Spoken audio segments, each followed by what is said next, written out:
What up, dudes? It's Gaz, and welcome to another Warframe video. So, feeling a little bit better today. Took the day off work, and been drinking a lot of water, taking some good rest and all that. And we're going to be talking about a new potential good weapon coming out with the Corpus Lich update. Or potentially not a very good weapon at all. It's nostalgia making me think it's better than it actually is. So before we get into it, make sure you're subbed to the channel, as always, to increase the sub count as things go along. Hopefully that keeps going up and you guys enjoy the videos. That's the point of the channel. Alright, so we're going to be talking about the Tsar today, and also talking about the Kuva Zarr, which is confirmed at this point by the devs on their official Warframe dev stream. So there will be a new Kuva version of this weapon right here called the Tsar, which you can get pretty early on, MR7. And I'm hoping that the Kuva Zarr is a gigantic, massive upgrade, because trying this thing out nowadays in 2021, compared to when it came out like multiple years ago, it does not hold up at all. So we'll quickly go over it. Remember, when they nerfed the shotgun pellet status chance thing, it actually hurt this thing a lot, as this thing used to be able to get 100% status chance before multi-shot with a status chance riven. So that's been changed. So now it does not do anywhere near as much status as it did before, but you know what, we're dealing with what we got here. So going over the stats, there's a primary shot, which is a cannonball launcher, which will deal basically all blast damage, and the impact of the shot does impact damage with a okay status chance, actually a pretty good status chance, and a okay crit chance, and a pretty good crit multiplier with a low fire rate and 3 magazine. The reload on this thing is actually deceptive, as you are reloading 3 cannonballs, 1 cannonball at a time. So I'll just quickly showcase how the primary shot goes. So you fire it off, cannonball goes out, some mini bomblets come out of the cannonball after it explodes, and those also will deal some damage. Once you get down to the bottom of the magazine, you're reloading 1 cannonball at a time. You can fire off 1 cannonball and then fire that singular cannonball, or fire off 2 cannonballs and fire off. You can even stop the reload early, as you saw right there. We are going to stop the reload at 2 by you can just do multiple things to change it. Pushing the firing mode change button, which is usually the alt fire button, will switch to the secondary fire mode, which is going to be the shotgun blast. And this thing actually is the highlight, in my opinion, as the primary shot's explosion range is relatively small compared to some of the power creep weapons we have nowadays. It's a 4.9 meter range on the Tsar's primary explosion shot. The secondary shot is going to be that shotgun blast I was talking about, with the same crit stats as the first one, higher fire rate technically, and it's also got some built-in punch through, so it's a shotgun that can shoot through multiple enemies, and it's also going to have a status chance per pellet. I think it's 10 projectiles when it fires off this secondary mode, if I believe, remembering correctly, and it's also going to have really decent base damage with 800 compared to the 175 of the primary shot. So it does more damage in the shotgun mode, and we'll just quickly show the shotgun mode here. So it's got really low range. The damage fall off is aggressive. And this is going to be a build I'm going to show you with a Riven real quick. Now keep in mind, it does not normally orange crit like that. That is the orange crit cat buff. But when this thing does not have an orange crit cat buff, it is very underwhelming, in my opinion. At level 180, you know, not really exactly levels you'll be using a primary weapon against. But then you're thinking about the other Kuva weapons we have. We've got the Kuva Bramma, we've got the Kuva Ogress, we've got the Kuva Tonkor even. And, you know, there's other options as well. Like, there's going to be a lot of things weighed against this Tsar to not really be a meta option. So I don't think the Kuva Zarr will be a meta option. Now, keep in mind, there is a little bit of hope. It is only MR7, so they could make this thing like MR14 and give it a huge buff. But, you know, that was even with a primed Bane mod maxed out. So, yeah, so here's what we got right now. Now, I have a Riven mod with damage, critical damage, and toxin. So we could just take that off to show a more realistic build that everyone can achieve. This is viral. You can definitely go for corrosive. I use corrosive in the footage will be shown in the video. But yeah, honestly, you know, it's a rifle at least. It's not a shotgun. It has a shotgun mode, but you can use rifle mods. You can use things like Point Strike, which is better than Blunderbuss. Vital Sense, which is, I think, the same stats as Prime Ravage. Might be wrong about that. And you can even use Prime Firestorm for increased blast radius. Although it only goes to 8.13 on the blast range on the Tsar shot. Keep in mind you can use other things like Amalgam Furax body count on your melee to increase the blast radius even further. So with something like this, it's not going to look too great in my personal opinion. But, you know, like I said, they'll have to buff this. Let's just take a quick comparison between this and the Kuva Brahma. Keep in mind, this thing will most likely get a 60% base damage buff when you have a maxed out elemental roll from the Kuva version. So the Kuva Bramma, which I think is the best, personally, one of the best Kuva weapons, if you don't count the new core. So already off the bat, just looking at the explosion damage, it's about over 4 times the amount. So it has worse damage drop-off, to be fair, but it's also got about double the base. It's got about double the range on the explosion as well. And we've got like literally over double the crit chance. And this thing is a bow, so it's not going to be like the Tsar where it's like reloading a couple shots after you fire it off a couple times. So this is what it has to compete with. I don't think it would need some giganto buffs, honestly, to compete with this. The reason you'll be using the Kuva Zarr, in my opinion, unless they give it gigantic buffs like double the crit chance, make the magazine larger, make the AoE on the explosion like double or triple, you're not going to be using this thing versus the Bramma unless you just really value the versatility of going between an explosion shot on the primary and the shotgun mode on the secondary. Because the shotgun mode on the secondary does do pretty good damage. Now we've unequipped the cat and has no cat buff going on, we can actually try it out just without that. Let's actually unpause the enemies too, so they can be moving around. As you know, like, they're not going to be a standing still in mission like that unless you stun them somehow. So let's use the cannon mode. As you can see right there, I mean, did that even do damage to her?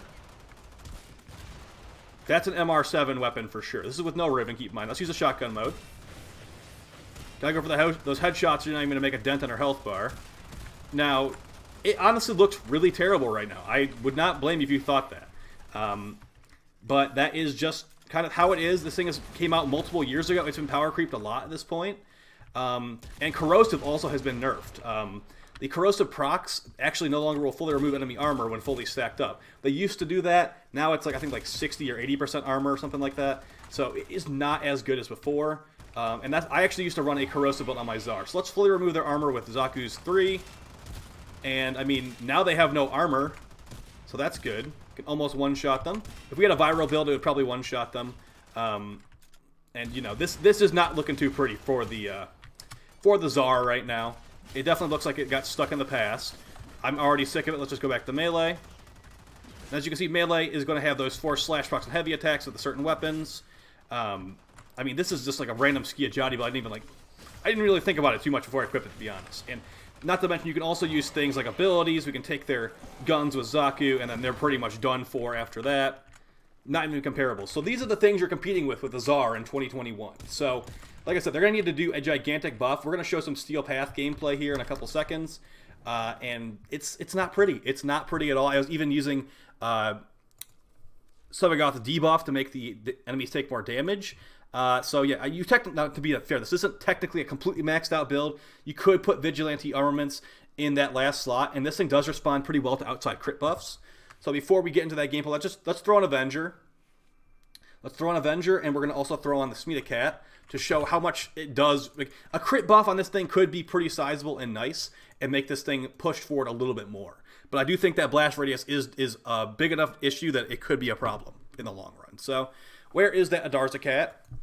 It will give us 60% added crit chance, so it doesn't even matter what mods we have on there. So we'll use Cat's Eye for 60% right there, and then Arcane Avenger is 45%, I believe, as well. So we can just get guaranteed crits, and not even counting the base crit chance on this thing. It'll be orange critting, and if we get the Vigilante set bonus, it will be red critting sometimes. So let's wait for that cat to proc. Here we are. Now, even now, it does not look too great, to be honest. So, yeah, I could see it being better. I could see it being better for sure. The damage fall off is also, like I said, the damage fall off on the shotgun is extremely aggressive. One of the biggest problems with this thing, honestly, is just it has so many downsides compared to the weapons we have nowadays. We got the Bramma, we got the Tonkor, we got the Ogress. The Ogress doesn't even have that much crit, but I feel like the Ogress and this thing are like the Ogress. It's not even a competition really. The Ogress would definitely beat this thing. Let's take a quick look at it, as that one's not fully crit focused, and the Bramma is. And people are like, the Bramma has ammo issues. Dude, if you look at the builds we use on this channel, the Bramma does not have ammo issues. I don't know what videos you're watching, but apparently those guys don't know how to build. So here is the Kuva Bramma, or the Kuva Ogress versus the normal Tsar. And like I said, don't worry, the Tsar will get some buffs. The Kuva Zarr will get some buffs. We got double the base damage, not even counting the Kuva bonus here. It's got a larger blast radius by about 3, and the stash chance is almost double. and the crit chance is lower. So it's basically you're trading off a minimal amount of crit chance for double the stash chance and double the damage. And this thing, it has a really good augment mod too. The Tsar has no augment mods. We've got the Nightwatch Napalm Fire AoE rocket, and that's pretty good. The Bramma and the Ogress, I'd say, are overall better weapons than the Tsar currently in 2021. But let's talk about a little bit more, like what could they do to make the Tsar viable. I'd also like to hear your guys' opinions on the comments down below, because I used to actually really like the Tsar. I mean, I have 100 roll Tsar Riven. I used to love it. It was one of my go-to weapons for Kuva Floods for quite a while, actually. I liked how it exploded. Now, this is back when stealth damage was a thing, so you could blow yourself up with it. I found that kind of funny as well. But nowadays, it's just basically a relic of the past. The shotgun mode, like I said, it can be okay in non-steel path, but here in the steel path, I mean, it's kind of like tickling them. I've had to resort to melee at this point because, yeah, it's doing nothing. It will kill these butchers, but the butchers will basically die to any weapon at this point. So, yeah, don't even look at that Sevagoth heavy attack. The Tsar could never do that, ever. Even the Kuva Zarr, like, the alternate reality Kuva Zarr would not be able to do what the Sevagoth Shadows did right there. So, yeah, it might potentially just be a problem with primaries in general, but at the same time, I could be using the Kuva Bramma in this situation, which would be doing much better. So, yeah, I actually feel like the Kuva Bramma holds up somewhat okay in the steel path. It's not like an endurance weapon at all, but it will be knocking out the fodder enemies. It's a lot less annoying to use. The fire rate is not a problem at all. Like I said, there is no ammo issues with the Kuva Bramma if you use the proper builds we have on the channel. So yeah, I'd say to make this thing better, you're gonna need to bump up the stash chance, or not the stash chance, bump up the crit chance, double the crit chance, honestly. Make it the Brahma's crit chance. Maybe make it even higher, the Brahma's crit chance. Make it have 100% crit chance with just point strike. As this thing is going to have 0.5 Dispo Rivens off the bat too. So your Tsar Riven is going to have really low stats when the Kuva Zarr comes out. Like I said, the 60% base damage buff from making a Kuva version will be helpful, but it's also going to probably need like double the damage as well. So I'd say increase crit chance, increase base damage, not even counting the base damage of the Kuva version, and increase blast radius. Those three things will help. You might even want to make the reload faster. You might want to make the magazine larger. It's going to need a lot. It's going to really need a lot because the nature of the Bramma being a bow makes it much more spammable than this 3 cannonball launcher situation we got going with the Tsar. And as far as the shotgun mode, that's going to need some better damage fall off for sure. It's pretty much a melee weapon. It's actually lower range than a melee weapon now that I think about it when you use the shotgun mode. So that's a huge, huge issue, guys. So that's what I need some. It needs a lot, honestly. And we might have a video on the other Kuva weapons they've announced soon as well. But I found like the Tsar was probably the one that deserved a video on this the most because it honestly feels like it's like rose-colored glasses. Like I'm remembering the Tsar back in like 2018 where it was like, oh, dude, the Tsar is fun. Like it blows stuff up.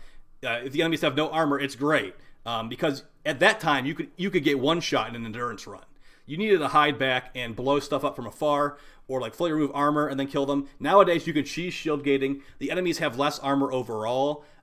It's endurance is just easy now. Like honestly, if you have the right gear, it's just pretty much an instruction manual as far as I'm concerned. So the same thing as Eidolons. Basically, anything in this game is just an instruction manual. You read it and you got it figured out. But the customization of builds and stuff like that is what keeps me around personally. So let's just quickly show this Acolyte not getting killed by the Tsar before we call it a video. And yeah, maybe that will help you understand how maybe outdated the Tsar currently is. So yeah, as you can see here, like I'm trying to use the Sevagoth Shadows pull, but I believe they made it where it's not, the Acolytes aren't affected as much by it anymore in a recent patch, so that's unfortunate.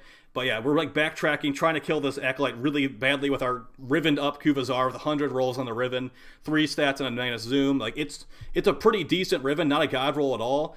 But you know, it couldn't get it done, so we had to resort to melee again. So yeah. Oh, and really quickly, I'm guessing that the best element in the Kuva Zarr will probably be Toxin or heat, because you can make maybe like a viral heat shotgun mode could be pretty good, something like that, or just a max corrosive build. We'll have to see what they end up buffing, guys. Hopefully you found this video helpful. One of those speculation, like seeing the future videos. You know how I like to do those on the channel every here and there. So I'll see you guys next time. Take it easy, and peace.